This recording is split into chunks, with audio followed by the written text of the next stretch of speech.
예수님께서 가시는 곳마다 주목을 받으셨습니다. 기적과 이적을 행하시고 당시 존경받던 바리새인들이나 율법 교사들과는 전혀 다른 차원의 말씀을 선포하셔서 주목받으셨어요.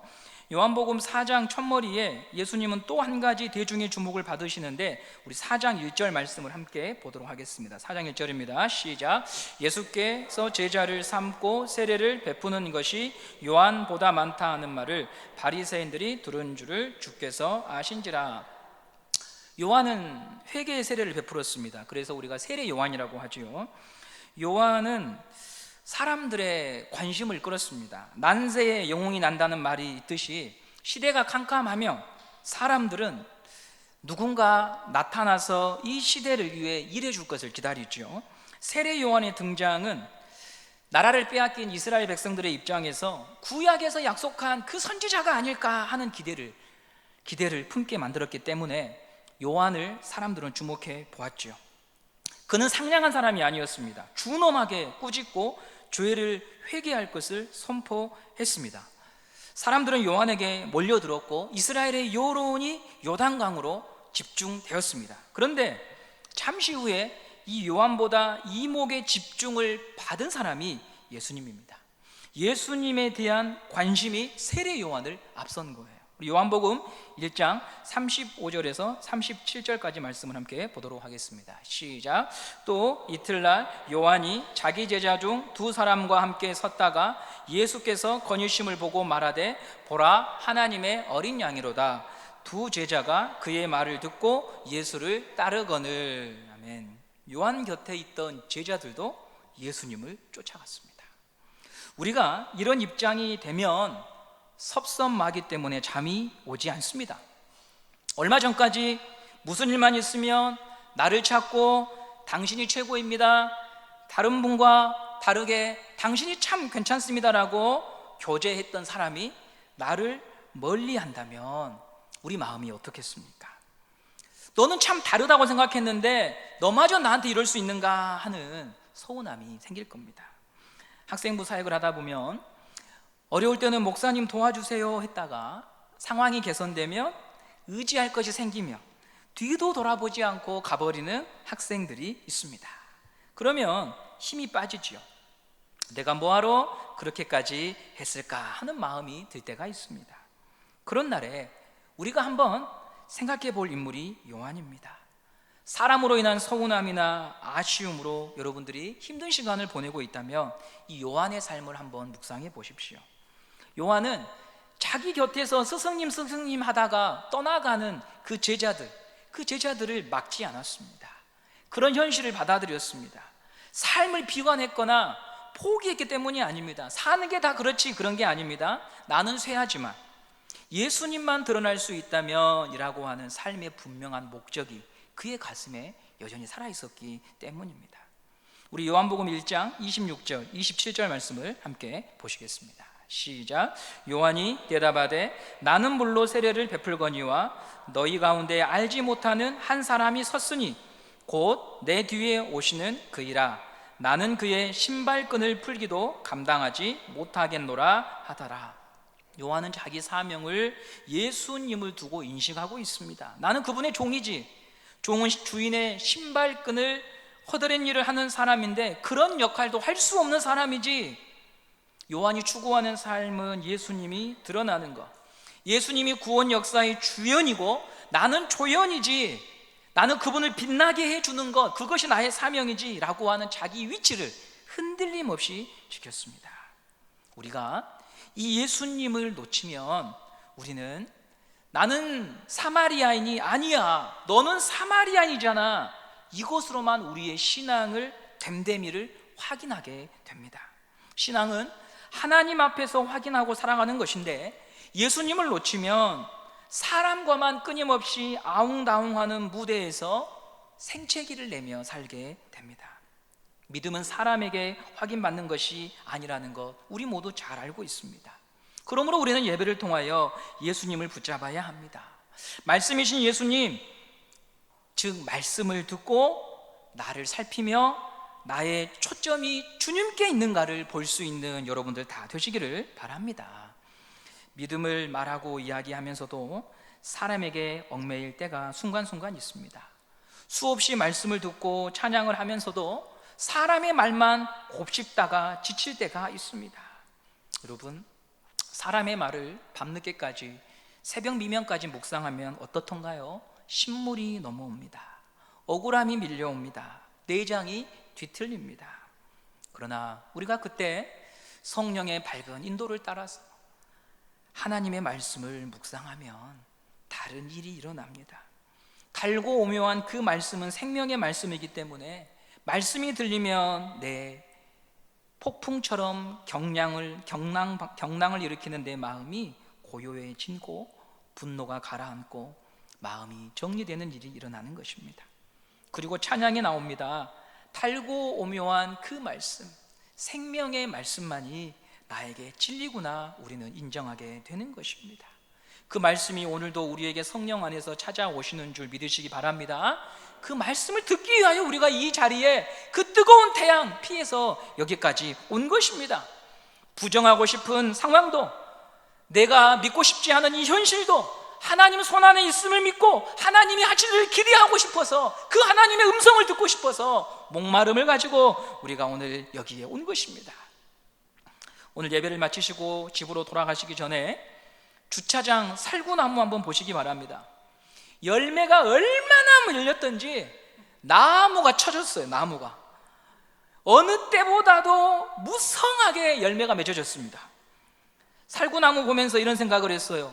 하나님, 은송교회에 어느 해보다도 열매를 많이 주시려고 이것을 저한테 보여주시는군요. 그런 기대와 소망을 가져봅니다.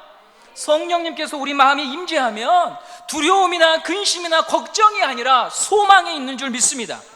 예수님께로 다시 마음을 향하게 만드셔서, 성령은 진리로 인도하시잖아요. 누가 진리입니까? 내가 곧 길이요 진리요 생명이니 말씀하신 예수님께로 우리를 인도하셔서 우리의 두려운 마음을 정리해 주시고 소망과 기대를 갖게 해주시는 줄 믿으시기 바랍니다. 예수님은 사마리아 땅으로 오늘 사장에 들어가십니다. 지금 유대 땅에 계시거든요. 지도를 잠시 한번 보여드리겠습니다. 예수님께서 이동하시는 곳이 여러분 유대 땅에서 이제 남쪽에서 북쪽으로 올라가십니다. 북쪽으로 올라가십니다. 그곳에서 인지도가 올라가고 있었습니다. 주목을 받았습니다. 사람이 몰려듭니다. 그런데 떠나십니다. 하나님의 뜻을 이루시는 것이 예수님의 사명이기 때문입니다. 예수님은 하나님께 집중했기 때문에 버리기 아깝고 어려운 것을 떨쳐낼 수 있었습니다. 만일 예수님이 하나님을 놓쳤다면 자신의 안위와 사람의 눈치에 얽매여서 옴짝달짝 할 수 없었을 겁니다. 그러나 예수님은 자신이 오신 목적을 잃지 않으셨습니다. 요한복음 5장 30절에 이렇게 말씀하십니다. 함께 읽어보겠습니다. 시작. 내가 아무것도 스스로 할 수 없노라. 듣는 대로 심판하노니 나는 나의 뜻대로 하지 않고 나를 보내신 이의 뜻대로 하려 함으로 내 심판은 의로우니라. 예수님은 자기 뜻대로 하지 않으시고 아버지의 뜻을 구하며 이동하시는 것입니다. 여러분, 우리가 은혜가 메마르면 항상 우리의 소견에 갇혀 있습니다. 사람을 볼 때도 내 편이냐 아니면 적이냐 이분법으로밖에 볼 수가 없습니다. 왜요? 갇혀있기 때문에, 마음이 거칠기 때문에. 그런데 하나님의 은혜가 임하고 하나님께 붙들리게 되면 아버지의 뜻이 무엇인가에 대하여 궁금해하고, 아버지 저에게 말씀해 주십시오, 아버지 뜻이 무엇입니까? 여기에 집중하게 되는 것이지요. 예수님은 유대 지방에 계실 수 있습니다. 인기가 올라가고 있습니다. 사람들이 주목합니다. 그런데 사마리아 지방으로 가십니다. 저는 여기서 예수님의 자유함을 봅니다. 사마리아 땅은 아무나 갈 수가 없었습니다. 사람들이 그 땅을 밟는 자를 부정하게 여겼습니다. 그런데 예수님은 유대 땅에 계실 수도 있고 사마리아 땅에 가실 수도 있습니다. 내 편이냐 적이냐를 넘어서는 자유함이 있습니다. 무엇이 예수님은 이렇게 담대하게 만든 것입니까? 하나님께 붙잡혔기 때문입니다. 성령의 인도를 받기 때문입니다. 여러분, 우리가 성령에 붙잡혀야 합니다. 성령에 붙잡혀야 합니다. 말씀이 들려야 합니다. 그러면 자유함이 있습니다. 이 사람을 만나도 자유함이 있고 저 사람을 만나도 자유함이 있습니다. 예수님은 사마리아 땅으로 들어가십니다. 하나님을 여러분 예배하시고요, 말씀의 은혜를 입으십시오. 그러면 불편한 사람도 대면할 수 있는 용기와 믿음이 생기는 것입니다. 육신적인 판단 말고 주님이 주시는 마음으로 바라볼 수 있는 은혜를 우리에게 허락해 주시는 것입니다. 그것이 믿음의 세계이고 성령 안에서 맛보는 기쁨입니다. 여러분 안에, 이 교회 공동체 안에 교제하는 데 있어서 불편함이 있다면 여러분, 오늘 우리가 하나님 앞에 간절히 이 제목을 가지고 기도하십시오. 왜냐하면 성령은 막힌 담을 허무시는 은혜의 영이십니다. 벽을 세우지 않으세요. 그분은 벽을 무너뜨리시는 것입니다. 오늘 우리가 정말 성령에 충만한 자라면 사마리아 땅을 피해가는 것이 아니라 사마리아 땅으로 들어갈 수 있는 믿음이 있다는 것이에요. 그들을 대면할 수 있고 그들과 이야기할 수 있고 그들의 입장과 처지에 대해서 생각해 볼 수 있는 믿음이 우리 안에 주어진다고 하는 것입니다. 지난주에 사마리아가 어떤 곳인지 말씀을 드렸습니다. 유대인들에게는 천박하다고 여겨진 곳입니다. 버림받은 땅입니다. 이방 민족과 혼혈되어 정통성을 잃어버린 사람들, 그게 바로 그들을 향한 평가였습니다. 그 땅을 밟는 것조차 꺼려해서 피해갔습니다. 좀 전에 보았던 지도를 보시면 북쪽으로 올라가는 길이 두 군데 있었죠. 하나는 직진으로 가는 길이었고 하나는 오른쪽으로 비껴가는 길이었습니다. 유대인들은 사마리아 땅을 가고 싶지 않아서 오른쪽으로 비껴가는 길을 택했습니다. 그런데 예수님은 그 땅으로 가신 것입니다. 우리 4장 3절 4절 말씀을 함께 보도록 하겠습니다. 시작. 유대를 떠나사 다시 갈릴리로 가실새 사마리아를 통과하여야 하겠는지라. 예수님은 일부러 들어가십니다. 목적이 있는 신방이지요. 그리고 한 우물가에 도착하십니다. 4장 6절 말씀을 함께 보겠습니다. 시작. 거기 또 야곱의 우물이 있더라. 예수께서 길 가시다가 피곤하여 우물 곁에 그대로 앉으시니 때가 6시쯤 되었더라. 오늘같이 뜨거운 날이었던 것 같습니다. 예수님도 지치셨던지 그 우물가에서 털퍼덕 하고 주저앉아 계십니다. 쉬고 계십니다. 한 사람을 만나기 위해서 예수님이 이 우물가에 찾아오셨습니다. 성경에서요, 우물은 특별한 의미가 있습니다. 유대인들에게는 이게 익숙한데 우리들에게는 좀 어색하죠. 창세기에 보면 야곱이 형의 위협을 피해서 외갓집으로 도망을 치죠. 꽤나 먼 길이었습니다. 몇 개월을 노숙자처럼 살다가 사랑하는 라헬을 만나게 되는데요, 우리 창세기 29장 10절 말씀을 함께 보도록 하겠습니다. 시작. 야곱이 그의 외삼촌 라반의 딸 라헬과 그의 외삼촌의 양을 보고 나아가 우물 어귀에서 돌을 옮기고 외삼촌 라반의 양떼에게 물을 먹이고. 야곱이 라헬을 보고 한눈에 반해버려서 우물에 양들에게 물을 먹이기 위하여 찾아온 라헬에게 호감을 살려고, 이 노숙자여 변변치 않고 힘도 없던 야곱은요, 우물의 입구를 막고 있던 돌을 그냥 한 번에 옮겨서 라헬에게 호감을 살려고 했었습니다. 여기서 야곱과 라헬이 첫 만남을 갖게 됩니다. 또 한 곳을 보겠습니다. 출애굽기 2장 16절 17절입니다. 모세의 이야기인데요, 함께 읽어보겠습니다. 시작. 미디안 제사장에게 7딸이 있었더니 그들이 와서 물을 길어 구유에 채우고 그들의 아버지의 양떼에게 먹이려 하는데 목자들이 와서 그들을 쫓는지라. 모세가 일어나 그들을 도와 그 양떼에게 먹이니라. 사람을 죽이고 광야로 도망친 모세가 우물가에서 쉬고 있는데 앞으로 자기 아내가 될 여인이 양에게 물을 주기 위해 물을 기르러 왔다가, 거기가 우물가였죠. 동네 건달들이 방해를 합니다. 이 광경을 보고 모세가 건달들을 제압하고 이것이 연이 되어 결혼을 하게 됩니다. 그래서 유대인들에게는 우물가는 어떤 이미지냐면 만남의 장소라는 것이죠. 오늘 요한복음의 무대가 된 우물가 역시 새로운 만남이 있을 것을 예상해 주는 배경이 되는 것이죠. 잠시 후에 한 여인이 물동이를 들고 우물가의 모습을 드러냅니다. 우물가에 도착한 시간이 여러분 가지고 계신 4장 14절 요한복음 말씀 보시면 6시로 기록이 되어 있습니다.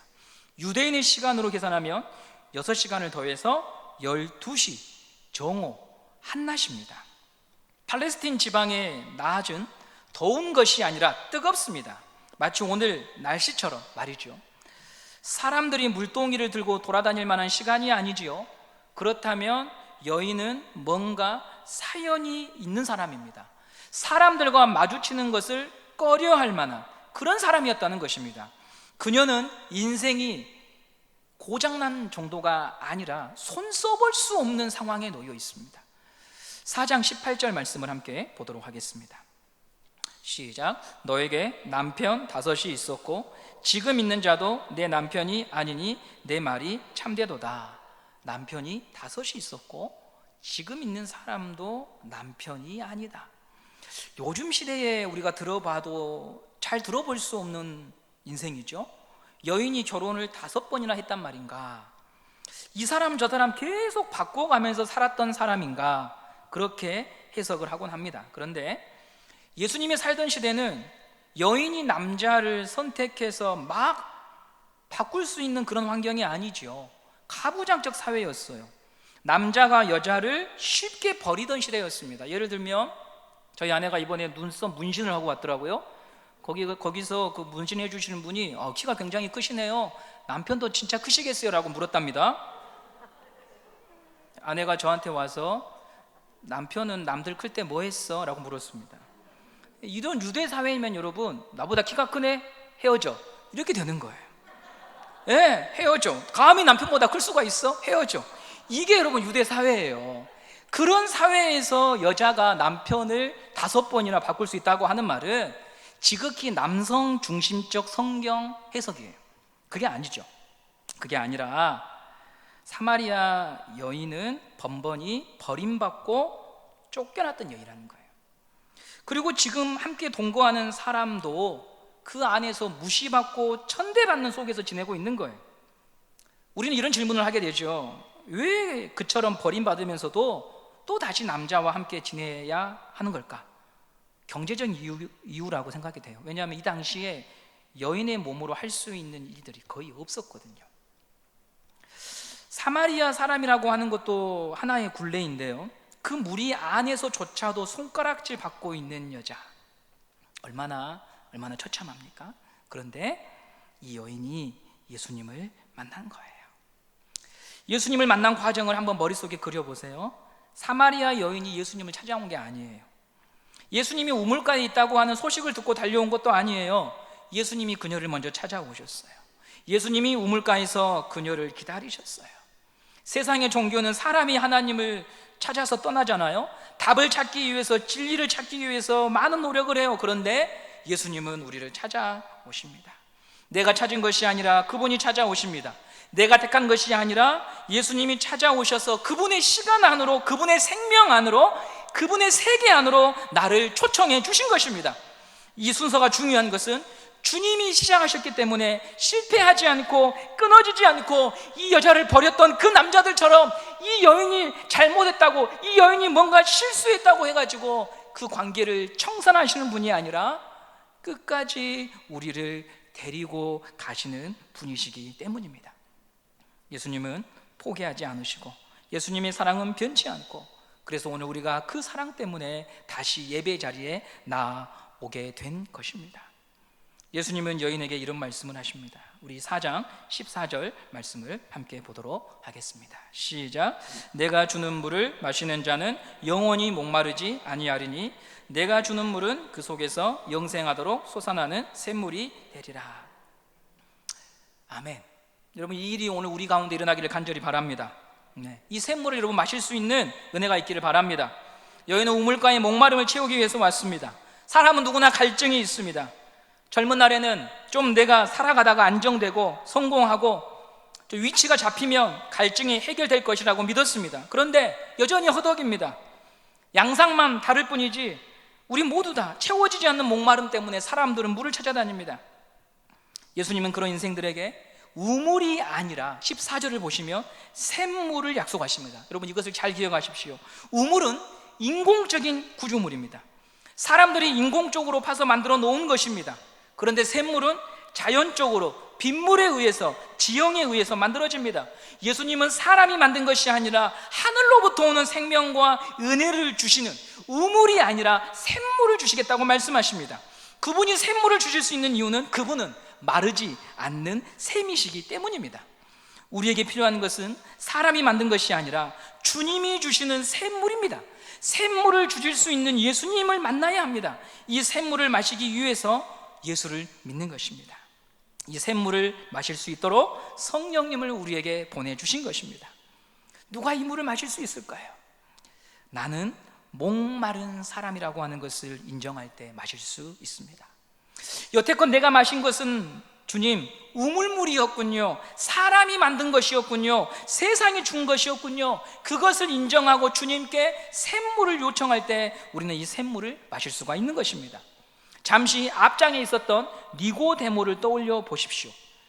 그에게도 우물이 있었습니다. 그 우물은 뭐냐면 잘 살아온 삶, 규정에 맞게 살아왔던 삶, 그게 그의 우물입니다. 우리가 이것을 볼 줄 알아야 요한복음을 제대로 볼 수가 있습니다. 규칙과 원리와 원칙과 전통을 잘 지키며 살아온 자기의 의로운 삶이 바로 우물이었습니다. 겉으로 보기에 니고데모의 우물은 깔끔하고 깨끗하고 수질 검사를 합격한 것처럼 보이지만 샘물이 아니라 우물입니다. 그건 역시 샘물이 아니라 우물이라고 하는 것에 있어서는 동일한 것입니다. 그래서 예수님을 못 알아봤잖아요. 인생은 자기 스스로 만든 구원에 우물에 갇혀 삽니다. 영적인 차원에서 니고데모나 사마리아 여인 두 사람 모두 다 우물에 멈춰 있는 것입니다. 그 우물이 좀 크냐 작냐 어떤 모습인가의 차이일 뿐이지 예수님이 주신 샘물이 아니었다는 것이죠. 사람은 저마다 자기만의 우물이 있습니다. 근심되고 걱정스러운 날, 염려되는 날 찾아가는 우물이 있습니다. 자랑이 있습니다. 쉼이 있습니다. 그런데 여러분, 잠시뿐입니다. 사람이 만든 우물이니까 마릅니다. 세상이 제공한 우물이니까 영원하지 않습니다. 자기만의 축제에 빠져서 과장된 우물일 수 있습니다. 오늘 우리 교회 직원들과 이런 이야기를 나눴습니다. 한 사람이 공사장에서 건물을 짓는 막노동을 합니다. 그 현장이 50층짜리 아파트를 시공하는 현장이라면요, 거기에서 2주 정도 벽돌을 나르고 모래를 날랐습니다. 나중에 그 앞을 지나갈 때 사람들은 이렇게 말합니다. 내가 저 건물 지었다잉? 이게 사람입니다. 여러분, 공나로도 섬 아시죠? 한 번씩은 다 가보셨을 거예요. 잘 닦인 도로에 노란 중앙선 그리고 하얀 차선, 제가 그었습니다. 대학생 때 제가 한 달 동안 알바했거든요. 사람은요, 나를 잘 보지 못해요. 과장합니다. 내가 가진 우물이 전부로 여겨요. 그것을 가지고 인생을 자랑하는데, 그것이 답이라고 여기는데 아니라는 거예요. 이제 우리는 그런 나의 우물가로 찾아오신 예수님을 만나야 하는 것이지요. 예수님, 제가 목이 마릅니다. 이곳으로는 사실 제 목마름을 채울 수 없습니다. 주님이 주시는 샘물을 마시기 원합니다. 고백하며 예수님의 도움을 구할 때 우리는 그 영원한 생명수로 인하여 우리의 목마름을 채우는 은혜를 입게 되는 줄 믿습니다. 마지막으로 잘 아시는 에스겔 환상 말씀드리고 마치겠습니다. 성전에서 물이 나오는 환상 여러분 잘 아시죠? 우리 에스겔 47장 1절과 2절 말씀을 함께 보도록 하겠습니다. 시작. 그가 나를 데리고 성전문에 이르시니 성전의 앞면이 동쪽을 향하였는데 그 문지방 밑에서 물이 나와 동쪽으로 흐르다가 성전 오른쪽에 제단 남쪽으로 흘러내리더라. 그가 또 나를 데리고 북문으로 나가서 바깥길로 꺾여 동쪽을 향한 바깥문에 이르시기로 본즉 물이 그 오른쪽에서 스며 나오더라. 에스겔은 망해버린 조국, 황폐한 땅, 이방 나라에 끌려갔던 선지자였잖아요. 거기서 환상을 본 거예요. 희망도 없어요. 소망도 없어요. 내일도 없어요. 그런 중에서 에스겔은 환상을 봤어요. 에스겔이 보고 싶어서 본 게 아니에요. 하나님께서 보여주신 거예요. 어떤 환상입니까? 성전에서 물이 나오더라. 이 구절의 말씀은 이제 신약 성경을 믿는 독자들에게 다른 해석, 정말 풍성한 해석을 주지요. 그 성전은 바로 예수님이에요. 예수님을 통해서 생명이 공급되는 거예요. 눈에 보이는 예루살렘 성전이 아니라, 사마리아 사람들이 만들었던 성전이 아니라 예수 그리스도를 통하여 그 물이 나오는 것입니다. 그 물이 흘러나올 때마다 어떤 일이 일어납니까? 바다가 살아나고 생물이 살아나고 고기가 뛰놀고 과실나무가 자랍니다. 에스겔서 47장 9절 말씀을 함께 보도록 하겠습니다. 시작. 이 강물이 흐르는 곳마다 번성하는 모든 생물이 살고 또 고기가 심이 많으리니 이 물이 흘러 들어가므로 바닷물이 되살아나겠고 이 강이 흐르는 각처의 모든 것이 살아날 것이며 아멘. 이 물은 성령이에요.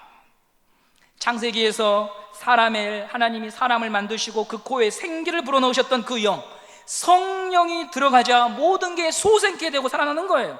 하나님이 원하시는 형상으로 모든 만물들이 다 다시 살아나는 게 성령의 역할이잖아요. 우리 문옥기 권사님께서 예배 전에 여기서 찬양하실 때 감사 찬양하는데 여러분들은 안 보이시겠지만 여기 강단에 서면은요 정면에 뭐가 있냐면 유리로 GL 아파트에 있는 나무들이 보여요. 그 나무들이 여러분 이렇게 찬양을 하고 있어요. 예, 찬양을 하고 있어요. 성령이 우리 안에 있을 때, 성령이 우리 안에 임할 때 우리는 비로소 다시 살아나게 되는 거예요. 똑같은 것을 보아도 다른 것을 꿈꿀 수 있고 희망을 이야기할 수 있고 감사를 말할 수가 있는 거예요. 예수님을 통해 성령이 우리에게 부어질 때, 성령의 임재가 우리 모임에 임재할 때 우리는 살아날 수 있습니다. 죽음이 도처에 모여 있고 곡소리만 나고 패배와 어둠의 그림자만 들어오진 곳에 예수의 영이 임할 때 꿈꿀 수 없는 것을 꿈꾸게 되는 줄 믿으시기 바랍니다. 그러므로 여러분, 사람을 기대하고 사람을 바라보다 지쳤다고 해서 여러분의 마음을 접지 마시고 비로소 이제서야 내가 하나님이 주신 환상과 꿈을 들어야 되고 그것에 내 마음을 들어야 될 때가 온 줄 믿으시고 주의 이름을 부르시기를 바랍니다. 믿음의 눈을 들고 하나님이 하실 일을 기대하시기 바랍니다. 고기가 뛰놀고 과실나무가 맺힐 것을 믿고 예수님 앞에 나아가시기를 바랍니다. 과거의 상처와 슬픔을 새로운 일로 바꾸실 주님이 우리 곁에 계십니다. 우물에 만족하지 마십시오. 그 우물은 마릅니다.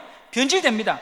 다칩니다. 누군가 막아버리면 끝입니다. 그러나 하늘로부터 임하는 성령을 통해 우리에게 끊임없이 우리 목마름을 채워주시는 하나님의 샘물이, 말씀의 샘물이, 기도의 샘물이, 찬양의 샘물이 우리 교회에 흘러간다면, 여러분의 인생에 흘러간다면 막막한 인생도 살아낼 수 있을 줄 믿습니다.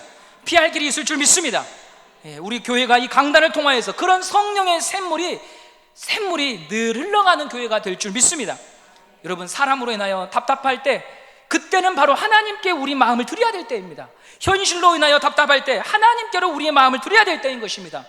주님, 제가 이 우물을 버리고 주님이 약속하신 샘물에 잠기기 원합니다. 그 물을 마시기 원합니다. 주님 도와주십시오.